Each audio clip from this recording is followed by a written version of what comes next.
Hi everyone, so welcome to another card making tutorial on my YouTube channel. So today I thought I'll create a different kind of cards, and for that the primary two products that I'll be using are the newly launched CrafTangles gem drops and CrafTangles masking stencils, which were released in the last month's release. Now I start off with a piece of classic smooth white cardstock by CrafTangles, and this is cut at 4 inches by 5 1/4 inches. All the three cards that I'll be making in this video will be of classic smooth white cardstock. As always, all the supplies that I'll use, I'll be listing it below. Now the idea of the first card was to create balloons, round balloons in the rainbow order, and for that I am using the masking stencil in the shape circle, and I am using the smallest size to create that balloons. So what I'm doing is that I'm just passing the gem drops using some spatula knives through that circle design, the circle masking design that you see. Also I'm going in the rainbow order from violet to red. Now once you are done with the stenciling, the gel once dry is permanent, hence make sure that you rinse and clean your stencil thoroughly. Ideally, I don't prefer drying my gem drops through glue gun because there are chances of it bubbling up due to the heat. However, I was making sure that there is a lot of distance between the heat tool and the stenciled area so that it doesn't bubble up. Also, I want one layer to dry so that I can add another colors to it. Now since there is already a layer of red, while applying orange, it is not, the stencil is not perfectly flat, hence the color may slightly go out. If that is the case, I just use spatula to pick it up while it is still wet. And also you can see that there is not a lot of material that I am using, so not a lot of drops that I am using while making these cards. So this is definitely a colorful and a cool way to make bulk cards if you wanted to. So once at least the balloons are slightly dry, I mean not completely dry but at least a little bit dry to touch, I move on to the next color, and I do that till the time I reach the extreme center. And I have used all the newly launched colors of gem drop except the clear one in this video. So these rainbow balls will actually be later on transformed into rainbow balloons, and you will see how I do that. But apart from the way we normally use drops, I thought this was a cool and a unique idea to use your gem drops. This can also be done using other drops that you have in market like Nuvo drops, tonic drops, etc. Even Ranger stickles. So I start off with two more pieces of CrafTangles classic smooth white cardstock. Again the size remains the same, 4 inches by 5 1/4 inch, which is slightly smaller than the A2 card base. And for this particular card I'll be using heart shaped masking stencil, and again I am removed the smallest stencil which has many hearts cut out in it, and I am using that to create heart shapes, and for that I am using Pigma Micron pen because this is waterproof. So there's no rhyme or reason on how I'm creating the hearts. I'm just, wherever I feel that some hearts need to be added, I'm adding them, and I'm covering the 1/3 of the top area of the card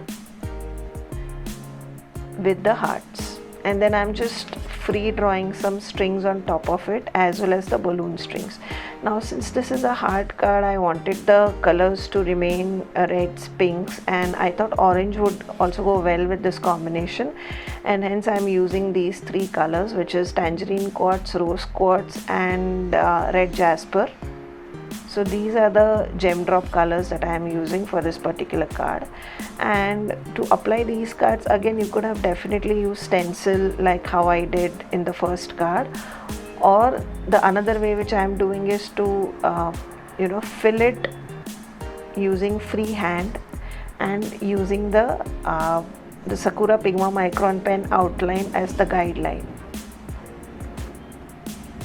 So the whole point was to give you various ways or ideas in which you can use this gem drops,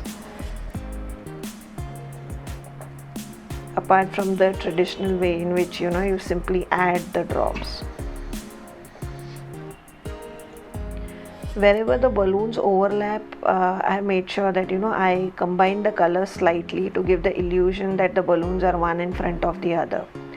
Now once after an hour or so, once the balloons were slightly dried, I have just freehand the strings, and next what I'll do is, using the same colors of the gem drops, I am creating the strings of the balloons. So this will add even more realistic feel of the balloons to the card.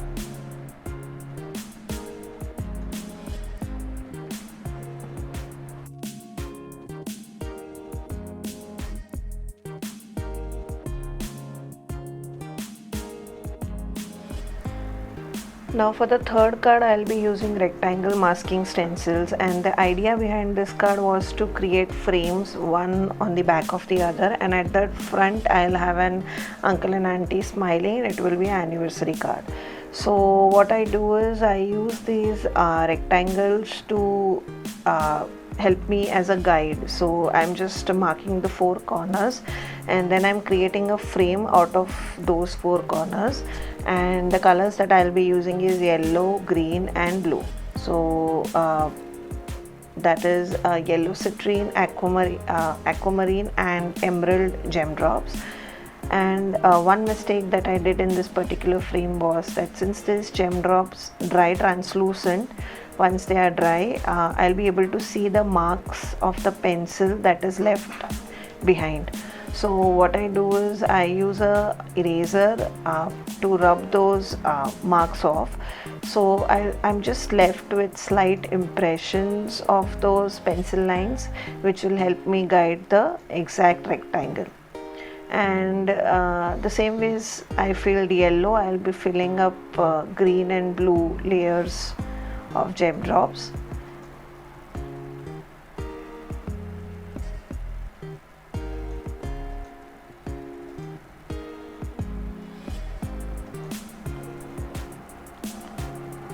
Now if it's bumpy at the end, you can tap the paper. What that will do is, it will help in leveling of the gel on the paper. So you can tap like how I did a couple of seconds back. And now I'm just using the blue color in creating the outer frame. Now you could of course use this gem drops the traditional way, that is to create the drops and to highlight certain areas like part of cakes, cupcakes, etc. You can definitely do that. I just wanted to give you some out of the box ideas and different ways in which you can use this gem drops from the usual traditional way that we normally use. Now using the smallest mask.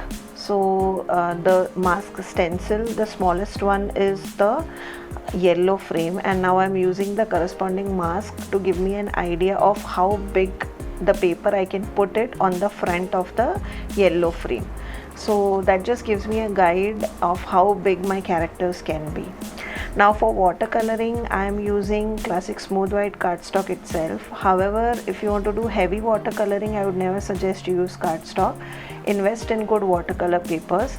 CrafTangles cold press watercolor paper, which is 100% cotton, is a good choice. However, I just wanted to show you that classic smooth cardstock by CrafTangles can take basic watercoloring, and that is why you see me doing some light watercoloring on top of this cardstock. So I have stamped the stamps using VersaFine Onyx black ink, and I have used CrafTangles masking paper to mask the auntie after I masked her, and then on top of it I have used the uncle stamp. So what this does is, it creates a scene of uncle and auntie sitting together, one next to each other. Now the coloring that I am doing is very light. I am not doing a lot of layering. Also, if you are using non-watercolor paper, like how I am doing, you have to be extremely quick when you're watercoloring. Like, you cannot let the color soak into the paper, because once it's soak into the paper, it's there. Since it's non-watercolor paper, you won't be able to lift the color as well as you could have lifted in a watercolor paper. The paper soaks all the colors as soon as it is being put on top of it. So you have to be extremely quick, that once you put on the colors, you start blending it. So what I'm doing over here is that I'm going with the darker colors first, where I want the shadows to be, and then I'll add lighter tone of the same colors in the other areas to fill in the areas. Now the colors that I am using are CrafTangles liquid watercolors, and the colors that I'll be using is again yellow, blue and green, which is very similar to the frames that I have created using the CrafTangles gem drops. So I'm not adding any third color except I'm not adding any fourth color except the black color, to keep everything cohesive. So try and select a color panel when you are doing card making and stick to that color panel, and don't add a lot of colors unless of course you're going for a rainbow card or something like that. So yeah, the coloring is very simple and very self-explanatory, and I'm using the same shades. Once I'm happy with how everything looks, I dry the layer, and then at the back I'm just adding extremely light blackberry color. So what this does is it just creates a light gray background for the characters to stand on, instead of just stark white background. Now I'm just trimming the characters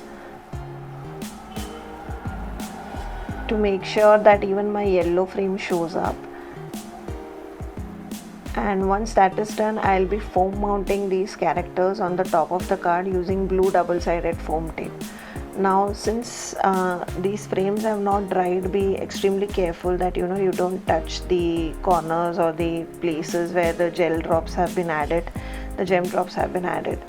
So those were the 3 cards that I have created. Now I just added some splatters of black watercolor and have added sentiments and completed those cards. Now another tip that I wanted to share with you was that if you want to ship out the cards quickly, and gem drops take 7 to 8 days to dry completely. So another trick is that after 2-3 days, when the top layer of the gem drops have completely dry, and if they are still sticky, what you can do is use some regular talcum powder and add it using a brush, like how I did so, and then just use your fingers and remove it completely. So just buff off that area using the talcum powder, like how I do, and if you do that, the stickiness will be gone and the shine etc. is not taken away from the gem drops. They still look equally colorful and equally shiny. It's just a quick hack through which you can avoid the tackiness, and you don't have to wait for 7-8 days or 10 days for your paper to dry completely.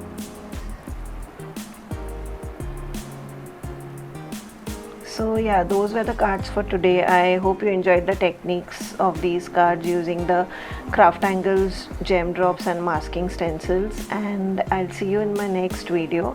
Until then, happy crafting and have a good week ahead.